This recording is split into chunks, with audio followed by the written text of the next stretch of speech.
bonsoir, au micro Jean-Claude Bourré. La grippe est arrivée, elle attaque tous azimuts, les médecins commencent à être débordés, et à la grippe va s'ajouter la traditionnelle crise de foie du jour de l'an. Je vous rappelle que si vous avez besoin d'un médecin d'urgence, vous pouvez téléphoner au commissariat de police ou à la gendarmerie qui vous donneront le numéro de téléphone du médecin de permanence. Un précieux numéro à connaître pendant le week-end en général et surtout pendant ce week-end de fin d'année en particulier.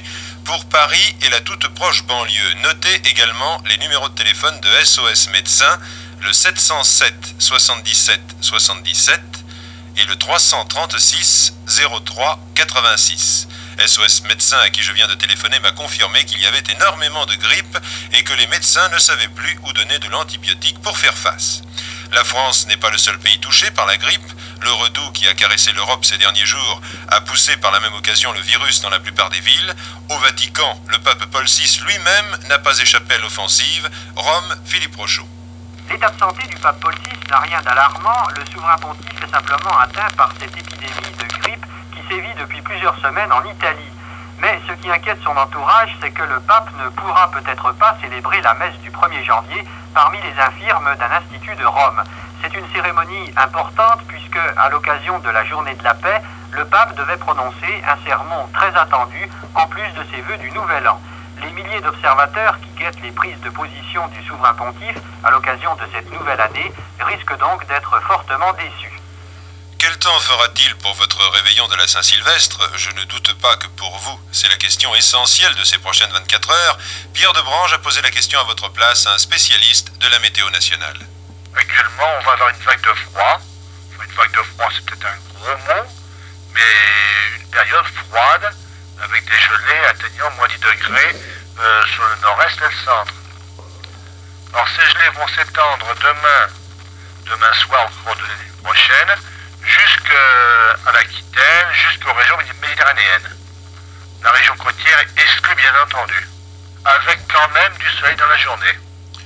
En politique étrangère, le grand titre, c'est le Vietnam. Avec cette nouvelle qui nous est parvenue il y a quelques heures à peine, le président Nixon a ordonné l'arrêt des bombardements sur le Nord-Vietnam. Les négociations reprendront dès le 8 janvier entre M. Kissinger et M. Leducto, c'est-à-dire entre Américains et Nord-Vietnamiens. Washington, Bernard Valette. Officiellement, à la Maison-Blanche, on dit qu'il est apparu clairement au président que maintenant, des négociations sérieuses pouvaient reprendre, alors qu'apparemment, rien n'a évolué après 12 jours de bombardement, si ce n'est la topographie de certains quartiers périphériques d'Hanoï ou l'effectif des unités de B-52 de l'US Air Force. Pourtant, il s'est passé quelque chose qui pourrait être un geste des dirigeants nord-vietnamiens, mais rien qui permette d'affirmer ce soir que leur position aura changé sur le fond le 8 janvier. L'artillerie syrienne a pilonné des positions israéliennes ce soir sur le plateau du Golan. Les Syriens affirment que c'est en représailles après les attaques israéliennes contre des objectifs qualifiés de civils par Radio Damas. Et j'apprends à l'instant, par un télégramme qui me parvient de Tel Aviv, que les forces aériennes israéliennes ont attaqué tout à l'heure, il y a quelques minutes, le camp militaire syrien de Nabek, près de Damas, c'est ce qu'annonce le porte-parole de l'armée israélienne. Dernier bilan de la catastrophe de Miami en Floride, 78 morts, 93 rescapés. Un avion géant Tristar de la compagnie américaine Eastern Airlines s'est écrasé dans un marécage. C'est ce dimanche soir à 19h que vous pourrez capter pour la première fois le programme de la 3e chaîne Couleur. L'ouverture de cette 3e chaîne sera faite par notre président directeur général, M. Arthur Comte, et par Jean-Louis Guillot, directeur de la 3e chaîne. C'est donc sur les 3 chaînes de télévision et sur France Inter que le président Pompidou présentera ses vœux aux Français ce dimanche soir à 20h.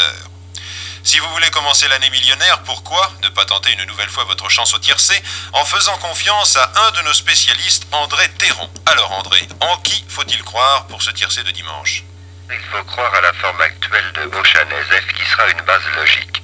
Elle part bien entendu avec un handicap de 25 mètres, ce qui est également le cas de Belle Labonneur, Belle Star de Riez et de Belle Clayettoise, ses principales adversaires à son échelon. Mais je m'aperçois que je vous propose un tiercé féministe, toutes ces bonnes chances étant des juments âgées de 5 ans. Alors, pour tenter de rétablir l'équilibre des sexes, nous envisagerons également les possibilités de Baladeur 2 et de Belle Azur, soit le classement suivant: Beauchanez F le numéro 17, Belle Clayettoise le 20, Belle Azur le 2, Baladeur 2 le 14, Belle Labonneur le 16 et Belle Star de Riez le 19. Près de Strasbourg, à Biesheim, tous les conducteurs auront un petit cadeau dans leurs souliers pour le nouvel an, un beau contractuel tout neuf. Le conseil municipal estime en effet que les conducteurs sont trop indisciplinés et il a demandé au préfet du Bas-Rhin un échantillonnage complet de ces célèbres contractuels. Pascal Delannoy a voulu en savoir davantage et il a téléphoné au maire de Biesheim. C'est la question de circulation, vous voyez. On met des panneaux de circulation, stationnement interdit, tout ça, des interdictions de passage pour des poids lourds. Alors là, il y a des infractions considérables. Un peu plus de police ne ferait pas de mal. Oui, ça ne ferait pas de mal, c'est ça, oui. On m'a dit que vous étiez également parti en guerre contre les chiens. Et ça aussi, nous ne sommes pas contre les chiens. La taxe de chien, vous voyez, ce n'est pas une ressource pour régler le problème. Moi, je crois plutôt que les gens devraient un peu ramener leurs chiens à d'autres endroits que sur le trottoir ou sur ces emplacements de jeu, vous comprenez? On peut dire que vous réclamez à Biesheim un peu plus de police et des chiens un peu plus propres.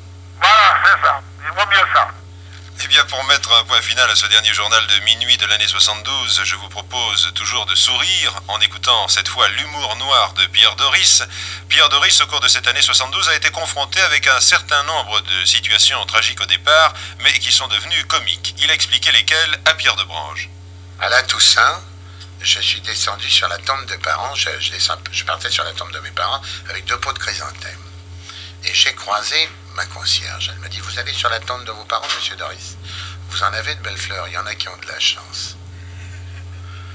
Bon, moi ça me fait rire. Et moi j'ai ajouté, dans le fond c'est vrai, que les morts ont de la chance parce qu'ils voient leur famille 1 fois par an. Je pense que dans tous moments les plus dramatiques, il y a le moment drôle. Par exemple, moi je me souviens, j'étais en prison par la Gestapo, et bien j'étais arrêté en smoking.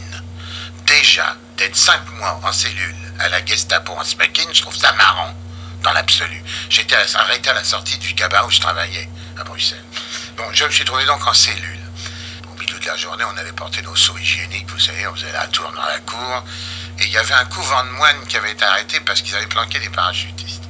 Et il y a un moine qui sortait de la cellule à côté de la mienne, et chaque fois me disait, alors monsieur, encore de sortie ce soir? Quand il me voyait en smoking. Avouez que dans le drame où nous vivions, c'était drôle. J'aime les histoires un peu comme ça, comme je vous ai raconté.